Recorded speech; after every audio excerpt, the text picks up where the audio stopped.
Welcome to the Not in the Job Description podcast. I'm Scott McLaughlin. And I'm Chris Kiernan. No matter what type of job you've had, there were situations that happened to you during work that you couldn't wait to tell your friends about. We interview a variety of guests about some of their crazy stories from work, from entry-level food service industry jobs to doctors and attorneys. We will explore funny, gross, embarrassing, scary, and sometimes almost unbelievable stories that people have experienced while on the job. Keep in mind that our guests or the companies they work for may be masked in order to protect the innocent, or maybe even the guilty.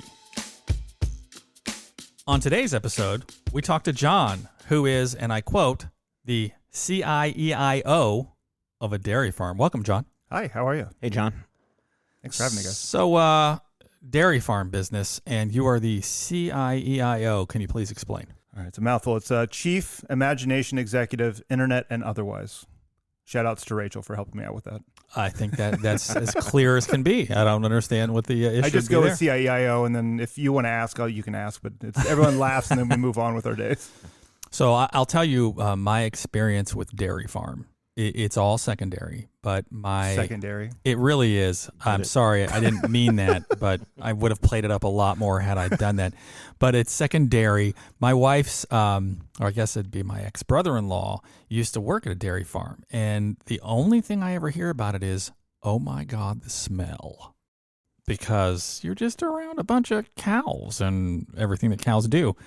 So that's pretty much my extent of knowledge of the dairy business. Can you tell us about what your business is and what you do? Cows do poop, so there is. I heard that. There is, but it's funny. Like I'm 41, so I've been at the farm for all of the 41 years, and I don't smell it. It's very weird. Like if we have a pig, in the midst of 40 cows, I can smell that pig over everything else. Really? Yeah. Some days it's more pungent than others, but often I just smell farm. I'm sure there's people at the morgue that are like, I don't smell anything. It's weird. I'm just always there. It smells like Lysol, hopefully. So you've been a part of this all your life. Tell us about this farm, because I did a little reading on it, and it's almost quaint at the history here, but I'll let you explain it. I mean, it is quaint, but it's also 1 million people come by a year, so It's quaint and busy. Yeah. But yeah, so it's Young's Dairy in Yellow Springs, Ohio. I'm a fourth generation Young. The first generation started the farm. The barn was built in 1869, the big red barn that's right off of Route 68. Okay. It's still there today. We started selling products in the 50s. Sell raw milk. My grandparents lived across the road. You ding the bell. She would come across, take your empty bottles, fill up your new bottles, and you'd go on your way. So it was basically that, and then we've established a long-standing tradition of milk and ice cream, and now we make cheese, and then we turned into more of a entertainment facility in the 90s. We started to hear that our customers were coming there as a destination, not just for the milk and ice cream. So we have mini golf courses, we have a driving range, we have a batting cage, we have a slide, we have all the fall activities, pick your own pumpkins, corn maze. It's an operation. But this time of year when it's cold, it's less of an operation. Sure. Yeah, that makes sense. You know, I looked at your website, and you had me as soon as I saw that you had a section called Udders and Putters. Yes, that's my shout out to Kathy. That was my mom's idea. So yeah, that's fantastic. So we built the first mini golf course in '92, and then that was Udders and Putters was the idea behind that. So almost everything that we have has a pun in it. So that's why I was very happy about your secondary. Even if it was unintentional, I was very happy. My dad would be very proud of you. I'm so mad that was unintentional. I'm so mad. So you this has been in your family since like right after the Civil War. I guess, yeah. I don't know. I mean, I saw like this farm started in 1860. Yeah, the barn was built in 1869. So that was by relatives of the family, and then it kind of jumped around to whether that was a part of our operation or not. But it's been in our family for a long, long time. All right, now I have to back you up. Okay. My family business didn't exist because we just, my dad was a cop and a teacher, and mom did whatever, drive a school bus, whatever she had to. But we didn't have like that family business. And I imagine there's pros and cons to that. But as you're growing up, at what point does your family just exploit the hell out of you because you're going to work for the family business? I don't care if you're 4. At what point? So early? Yeah. So, I mean, I literally worked on my 14th birthday. So in the state of Ohio, you're allowed to work as a 14-year-old still. And so I worked on my birthday because it was, I want to say my birthday's in the fall. So I think is it homecoming in the fall? Yes. Yeah. Okay. Yeah. So yeah, it was homecoming night for a couple of the high schools nearby. We have like 13 high schools. And so most of our staff are young kids, and so they're all gone. So Dad said, "Hey, great, you're dipping ice cream on your birthday. Happy birthday." Dude, I'll tell you what. Props to Dad, because if you were my kid, you'd have been out there at 8. Well, legally, I didn't do any work on the farm Of course. until I was 14. Yes. On the day. But But there may have been some recreational activities that I did that may have helped other people on the farm until then. Okay, fair enough. Fair enough. But definitely not like things like driving tractors or mowing hay or baling hay. These are all things that would be far too dangerous as an Yes. under 14-year-old to do. So I they would definitely didn't do never, those. ever have you do those things. Okay, good. And did you guys, I mean, the family home was right there on the farm as well. So it's not like, you live 5 miles away and had to truck in. So you're there. So when you're young, you probably are just getting up and going out and helping. Our house was about 3 miles down the road, Oh, so not okay. far. But Okay. there's 1, 2, 3, 4, 5 people that live within a mile. Now my parents live kind of across the road, but yeah, we're all really close. I'm the farthest outlier by a long way living here in Columbus.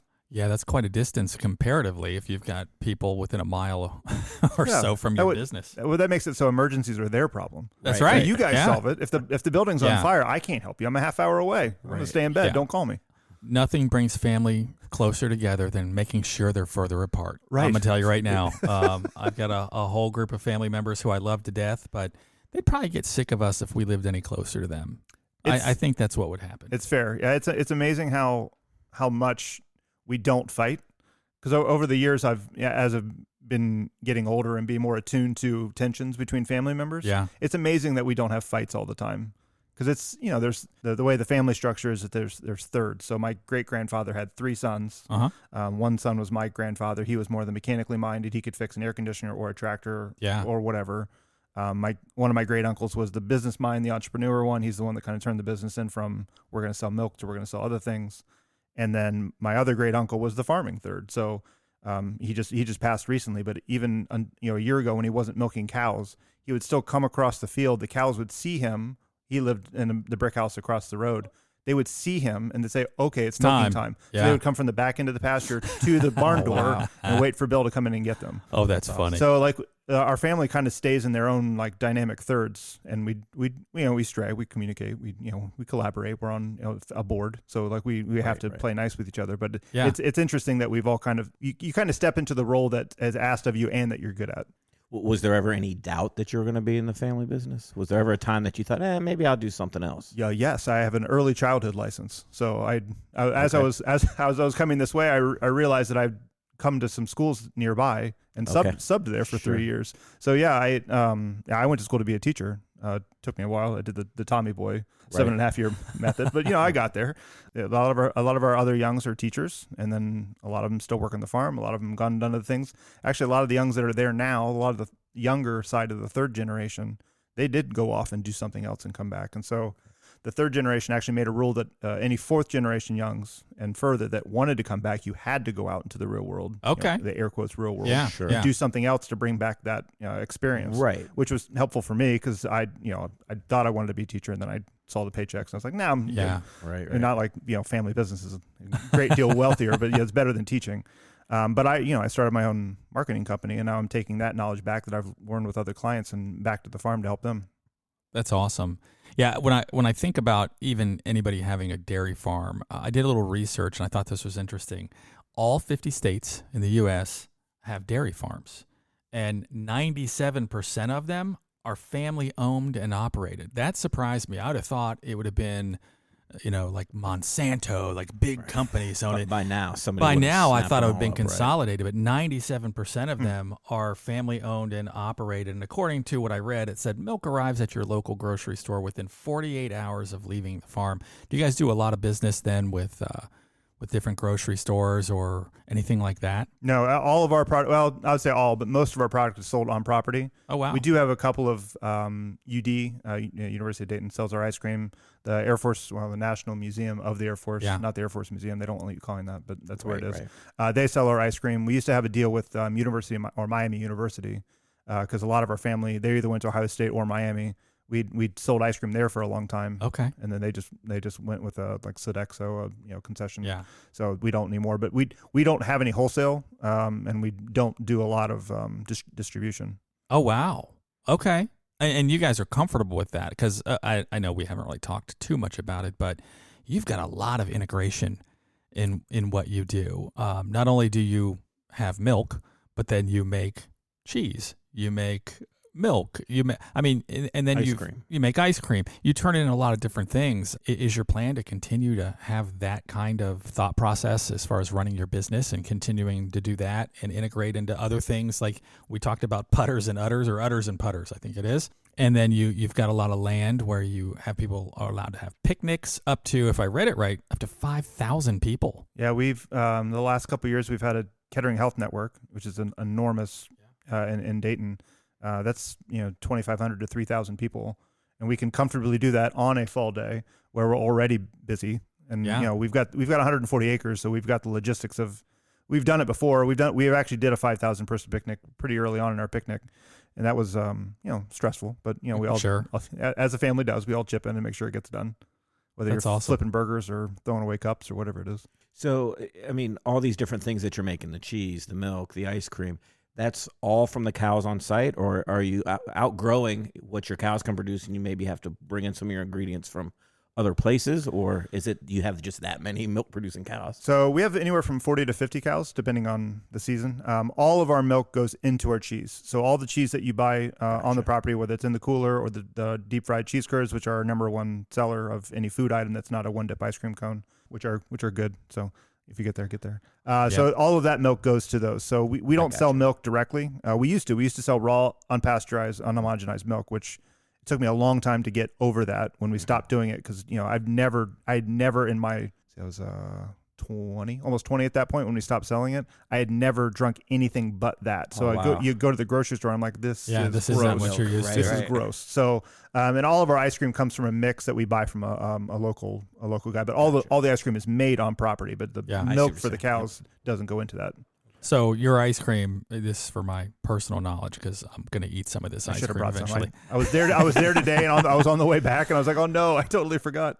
We try to go no grain, no sugar as much as possible. That's a problem. Sorry. And I if I'm going to give up anything though, we can take the milk and the creamy ice cream.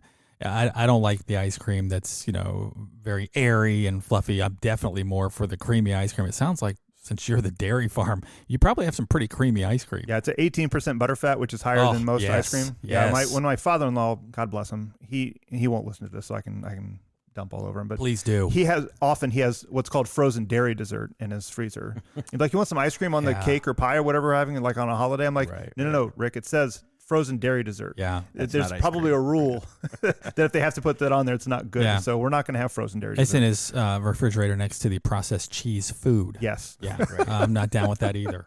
Oh, that's funny.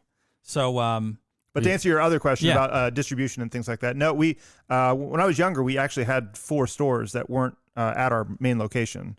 So we had a couple in Springfield, one in Fairborn, one in Enon. But the consensus was that people wanted to come to the farm and experience the farm as a part of the other stuff. So it was nice to we used to make donuts. You get donuts, you can get our milk, you could get our ice cream at all these places. But people liked that, but they preferred to come to the farm. So we decided, well, no, we're just gonna have a home base and we're gonna expand that. That's awesome. Yep. Now, I at this point, I do have to ask before we move too much further away from this. You indicated that you're kind of on a board with the family. Mm-hmm.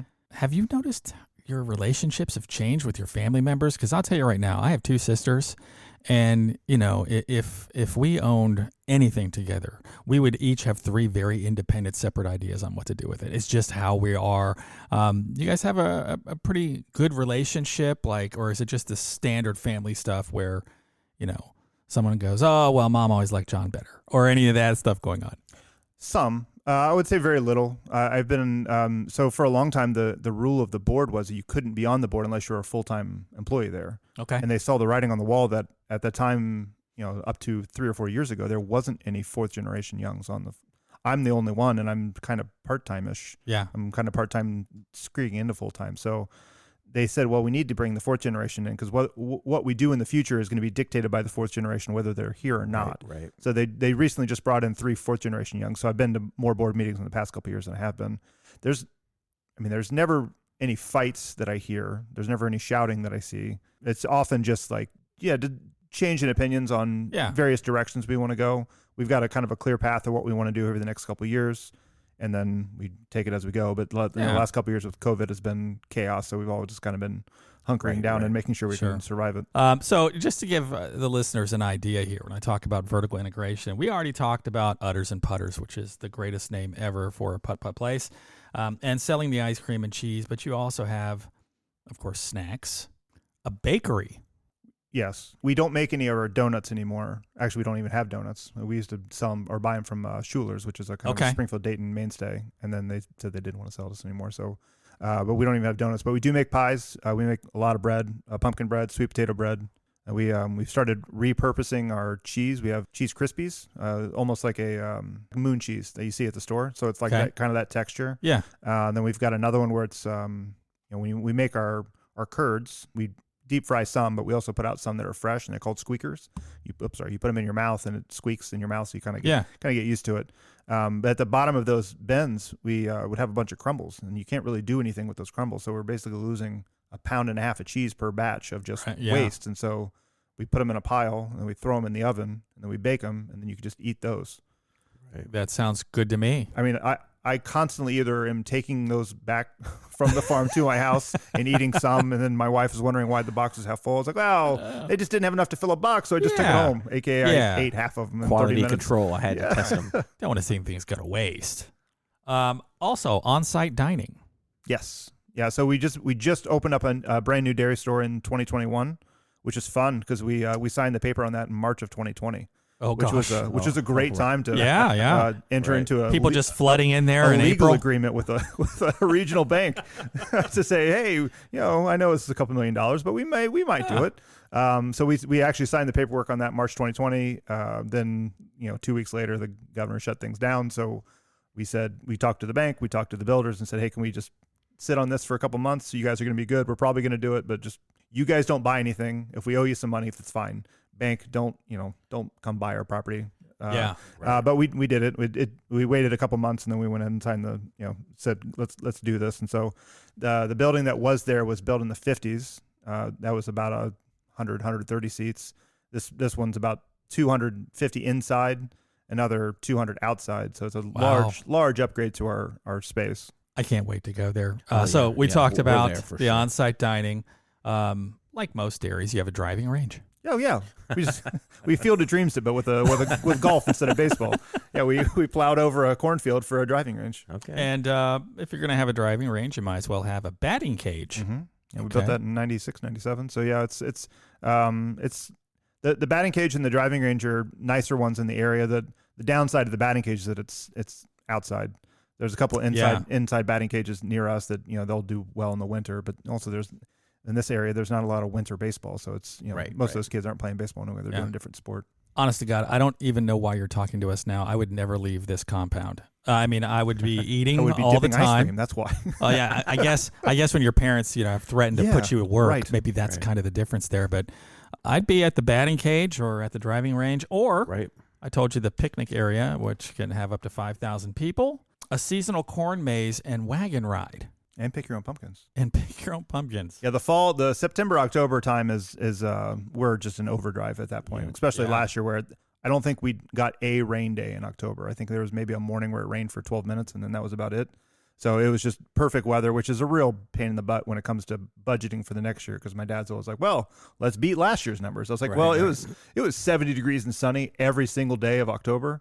So I don't know how we're going to improve that, but we'll get be Dad. Right.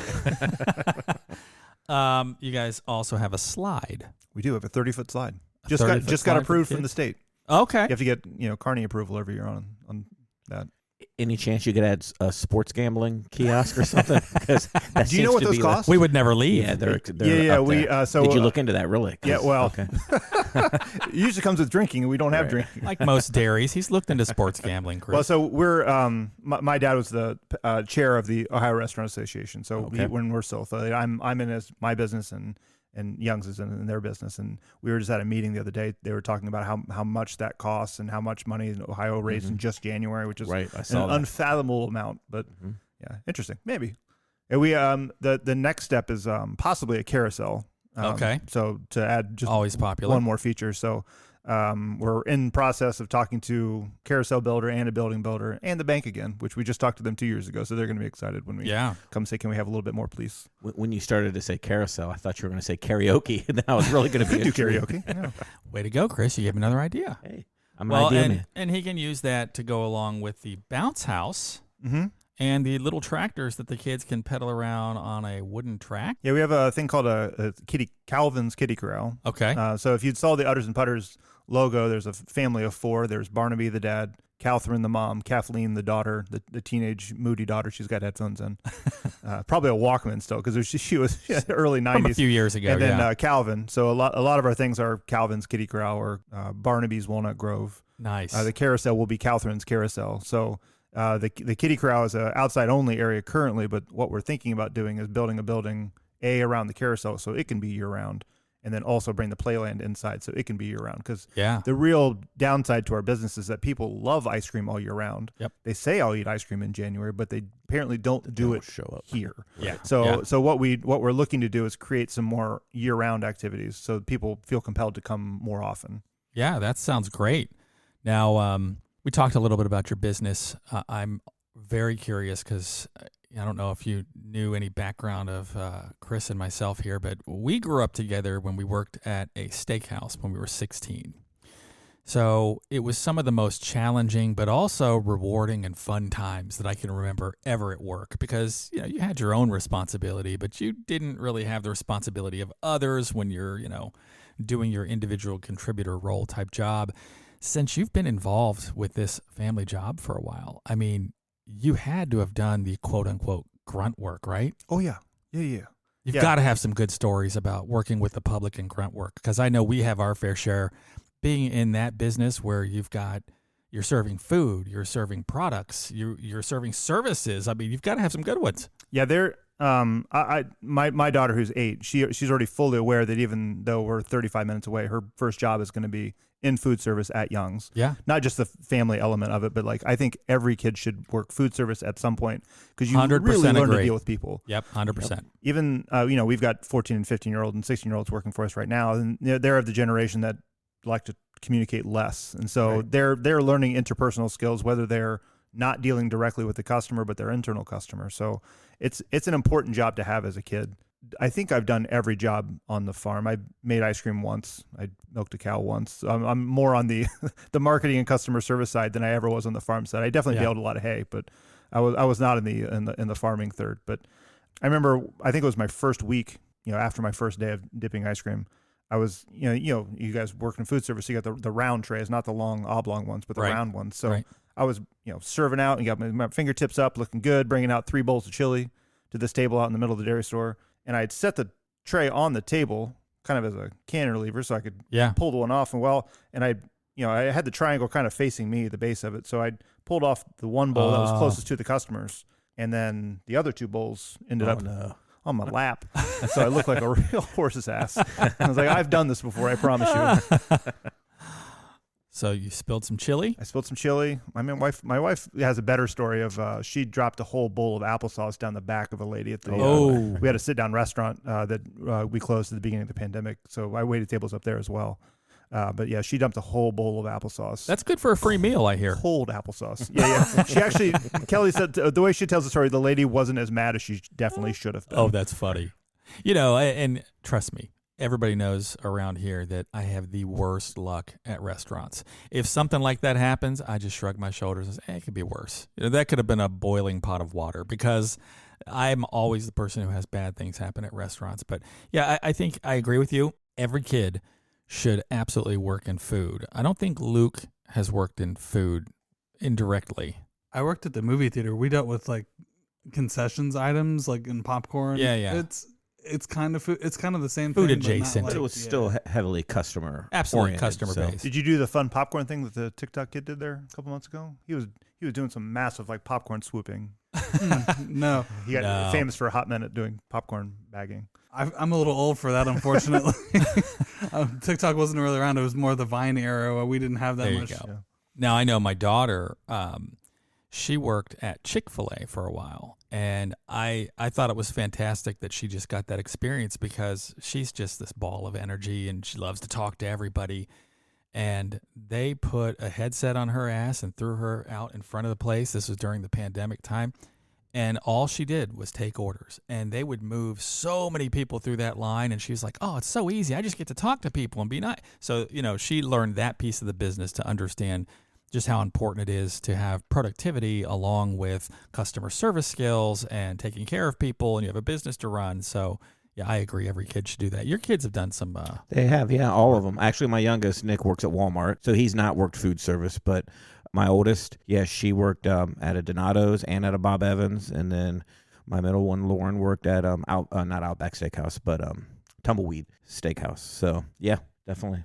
Yeah, Chick-fil-A does an amazing job of training their kids. Yeah, we were sitting at one when we lived on the other side of town, and this kid was getting interviewed by 3 different people in shifts. Like he wasn't applying. He was a kid, so he couldn't have been applying for anything like management. Right. So one manager sat down with him for a good 10 or 15 minutes. That person got up. Another lady came and sat with him for 10 or 15 minutes. I mean, that's a grueling interview for a 10-50 job. Entry level job. Yeah. Sure. Then it's my understanding that they baptize them in the back afterwards. Is that right? They may have gotten a little trouble with that, but I'm all for it. Yeah, we so during the pandemic when we couldn't have people in the building, we actually created a drive-through, which we've never had in the existence of because ice cream is not really conducive to a drive-through. Yeah. I think is it Culver's? No, it's not Culver's. It's one of those other Midwest chains. Swenson's, maybe, is that what it is? Not Swenson's, but yeah, they've got a decent drive-through process. But we never did it. But we couldn't have people in the building for 2 months, so we came up with the drive-through, and we were modeling kind of how they did things. And we actually pulled it off for a while, and unfortunately, we had started drawing the building a year before the pandemic, so the space that it sat in wasn't conducive to having a drive-through, which upset some older ladies that continue to comment on our Facebook. Miss the drive-through. I hear you, lady. It's not coming back. Yeah, not quite you enough drive room through a for the tree to drive-through. get to it. Yeah. So what about, like, what's the job on the farm that you always give the new guy that nobody wants it? So, like, we'll just give that to the new guy today. I mean, bussing tables is probably, or dishwasher, but actually a lot of kids that don't want to talk to one would rather, I hear that every once in a while, like, I'd just rather just stand back and do dishes and not that. But I mean, we've got not a lot of jobs at the farm I would consider, poor jobs. I mean, bussing tables is kind of a rote, dirty job. But we don't put kids in the barn, shoveling cow manure. That's we've got a crew that does that, and even working up at the golf course, picking up golf balls. That's kind of fun because you get to drive a tractor around and get whacked with the golf ball every once in a while. They should be paying you for that job. I mean, it is a pretty sweet gig, especially when you're in an old tractor, you're 50 yards away, taunting the people to try to hit you. You're waving at them. Come on, you can't hit me. Just because you think you're Happy Gilmore, you're not. Right.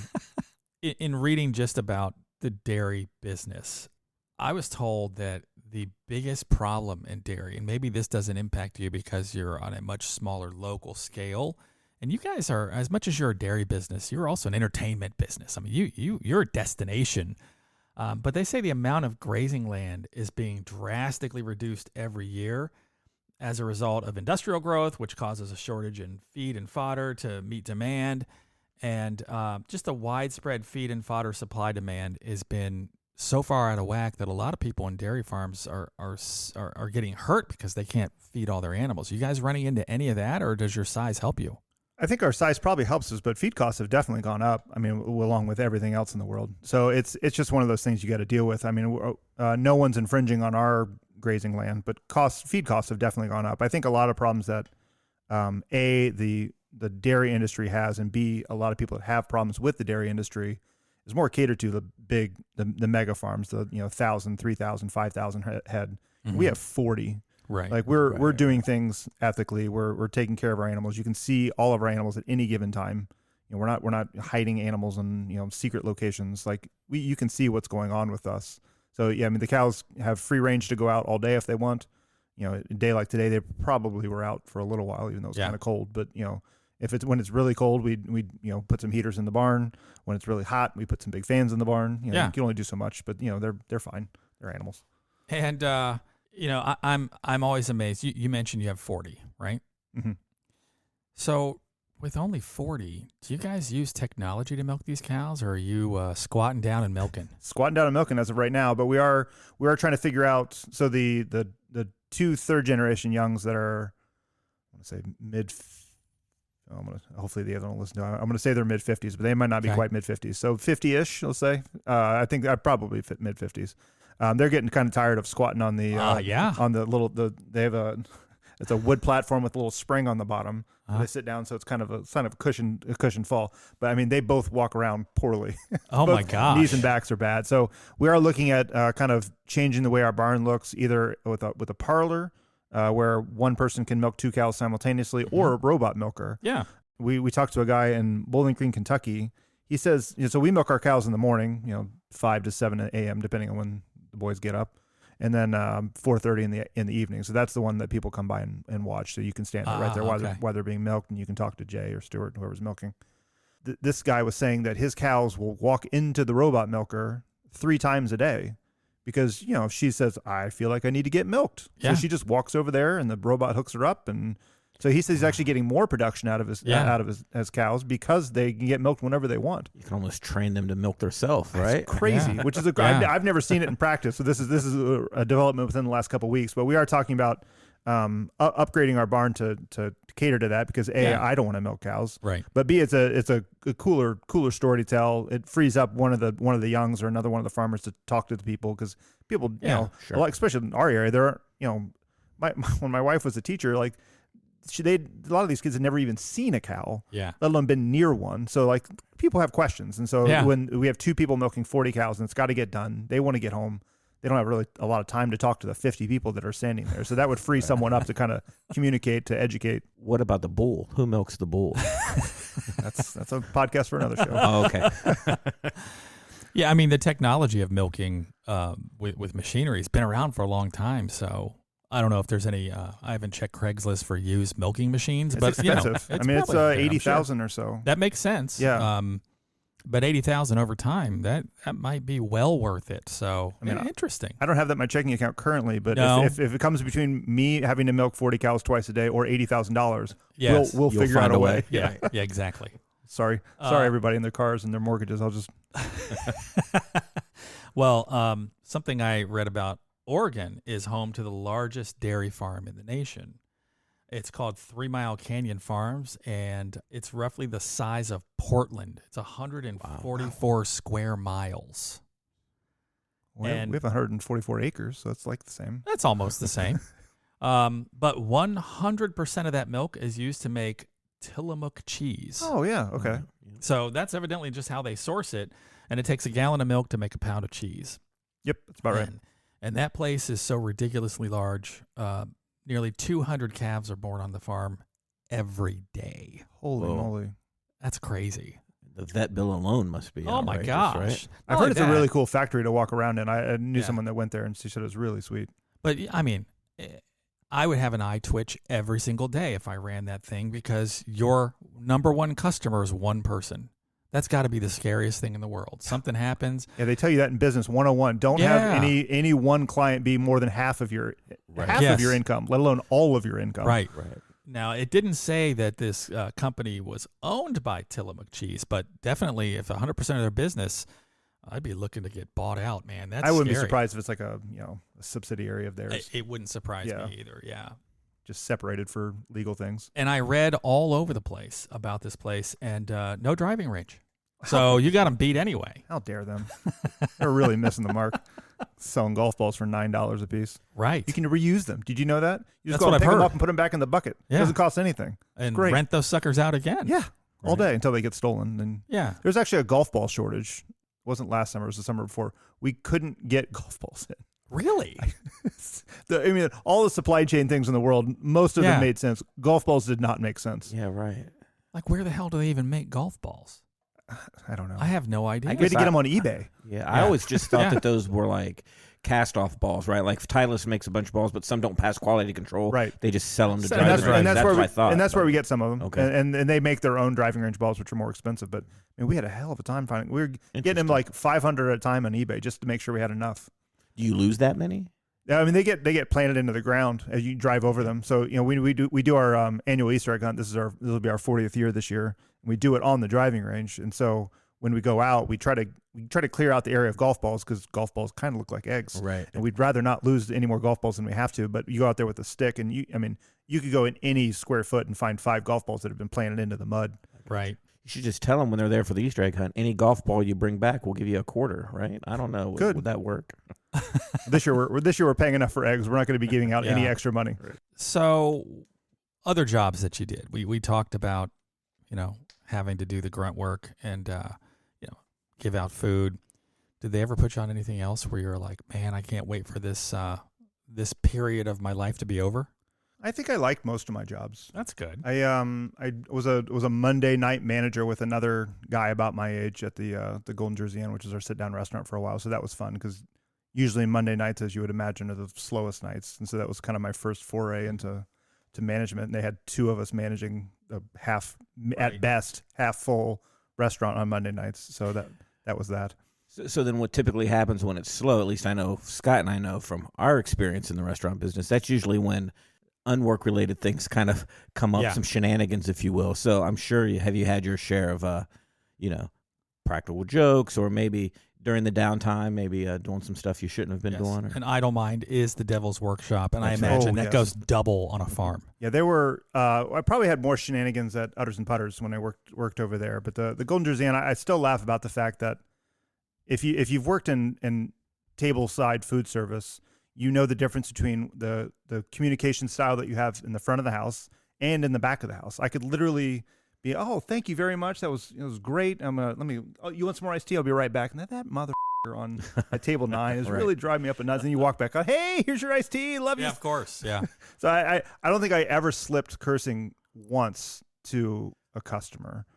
So I was pretty proud of that. But yeah, Udders and Putters, there was mostly, we were all about the same age, all mid-teens, and so evenings we'd do some golf cart riding and get entertained by people demolishing our bathrooms. Which is that part probably is we wouldn't put a 14-year-old on that because they wouldn't come back the next day. Right. That is literally probably the worst job in the farm, is how people treat public bathrooms. Oh, yeah. Of course. Yeah. We know that all too well. Right. Yeah. It was part of the. I guess it wasn't the dishwasher, but it was the bus boys that had to clean up all the bathrooms. Right. And something that I took with me from that experience, because back in the day, they would have men's rooms and women's rooms, and they were each for that sex. And I noticed very clearly that those women's bathrooms were disgusting. Oh, yes. I would clean a guy's bathroom all day long. Those women's bathroom, I don't know what the hell they were doing in there, but it just looked like a tornado hit it all the time. Yeah, I never understood. Men's room has a baseline of, it's never going to be super clean, but it's never going to be disgusting. Yes. My wife and I were talking about it. We had an older gentleman that was it. We had a lot of retirement guys that would work Udders and Putters, golfers, getting a discount on golf balls. He literally had to go get a stick to help facilitate the flush. Oh wow! And like the poop knife, right? We did. It was a pre-poop knife. We can't even come up. He's like, we said, Doug, I don't know what we're gonna do, and he's like, well, I'm just gonna go out to a tree and break off a branch.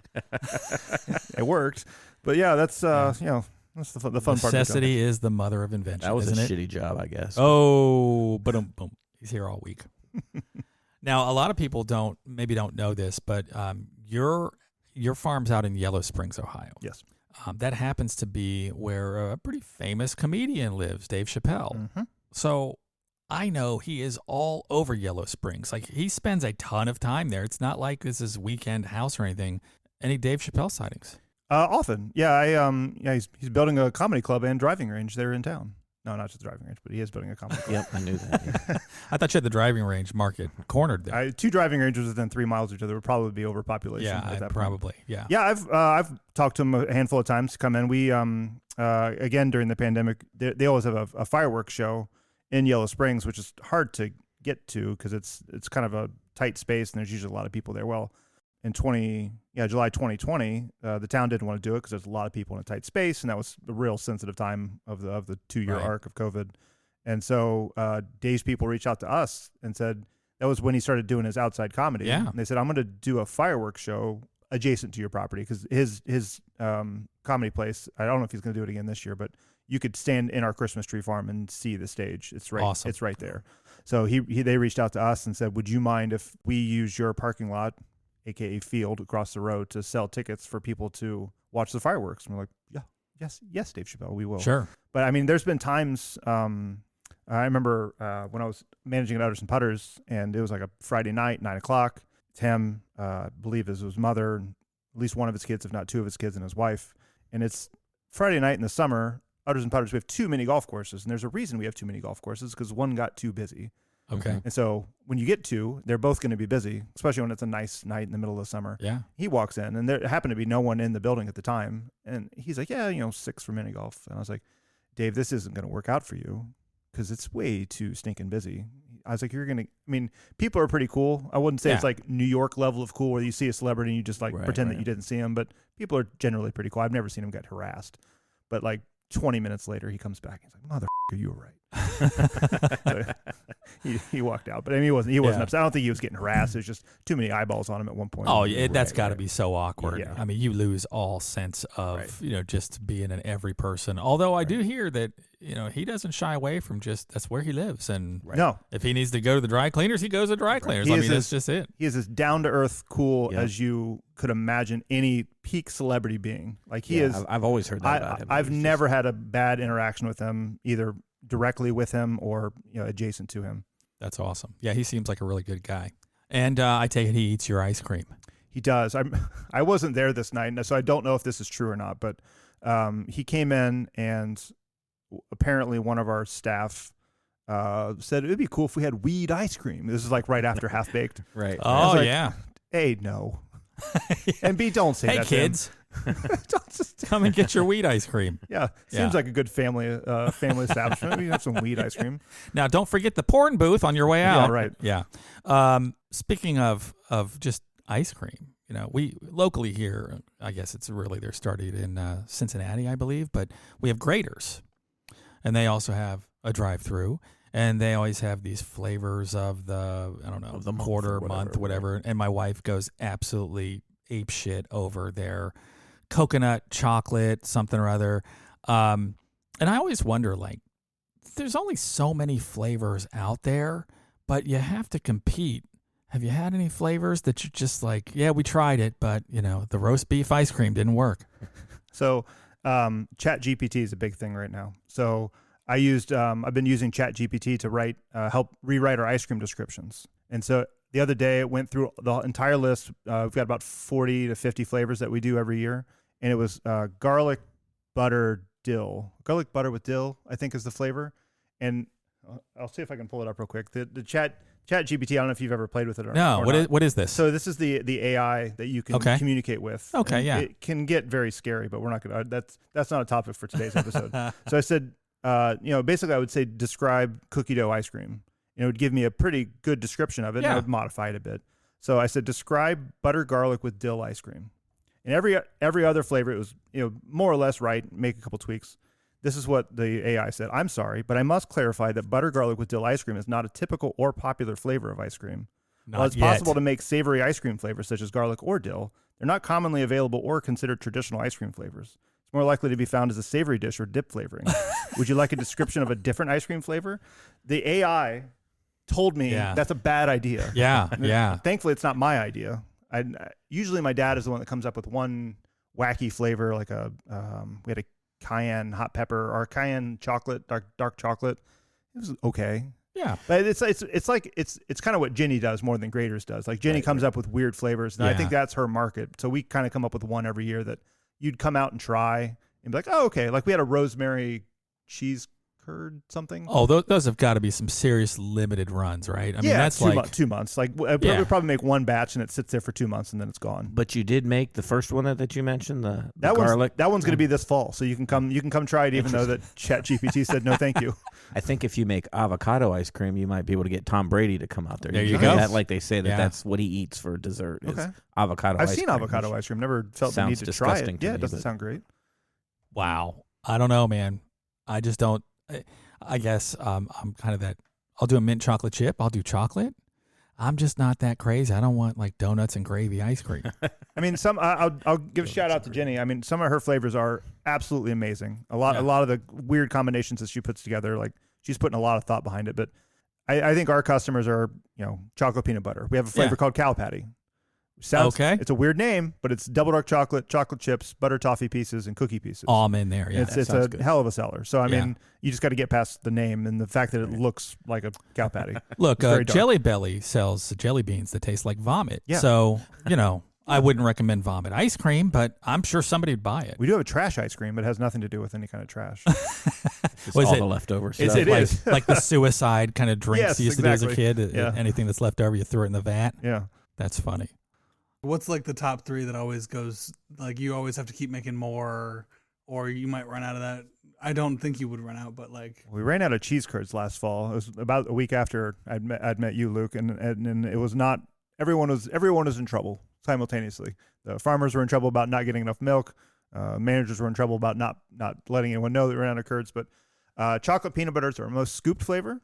French vanilla is our most used flavor because we use that in all of our milkshakes, unless you say I want a cookies and cream milkshake or something like that. So chocolate peanut butter, cookie dough, cookies and cream, and then our vanilla chocolate strawberry, and goes down on that. But chocolate peanut butter is an amazingly good flavor.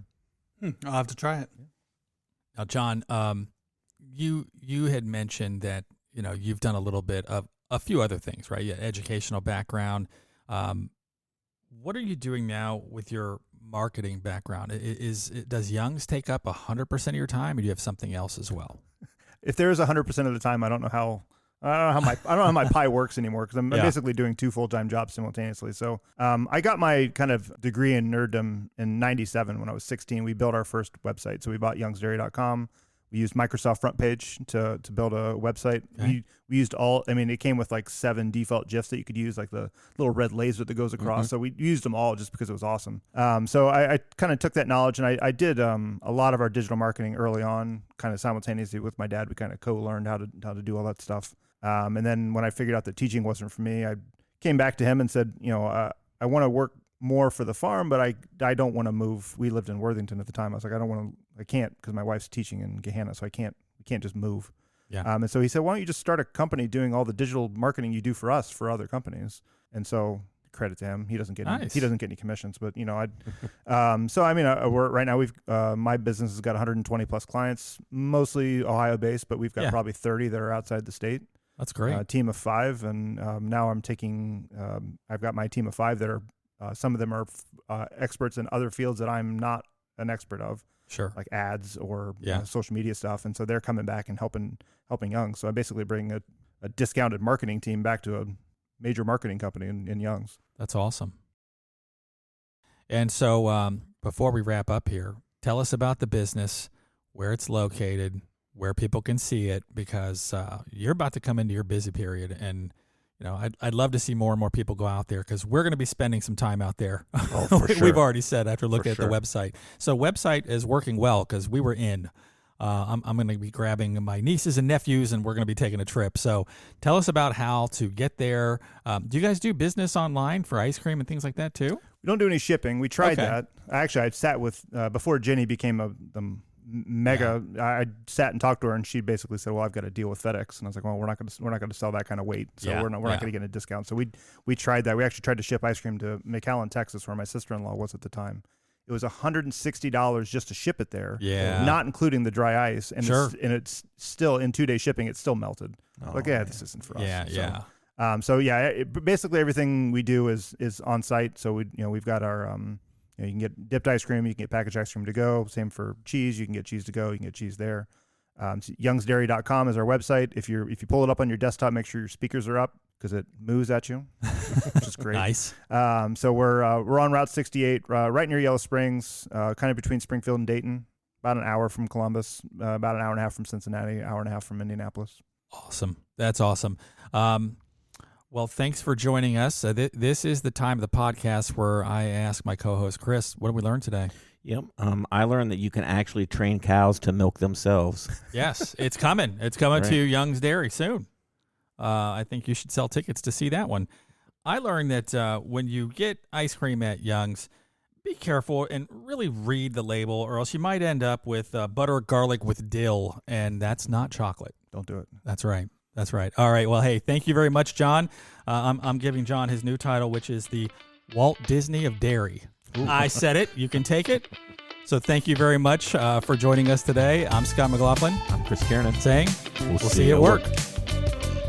Thank you for listening to the Not in the Job Description podcast. If you have a story you would like to share, or if you'd like to be a guest on our podcast, please let us know by sending us an email with a brief description of your story to stories@notinthejob.com.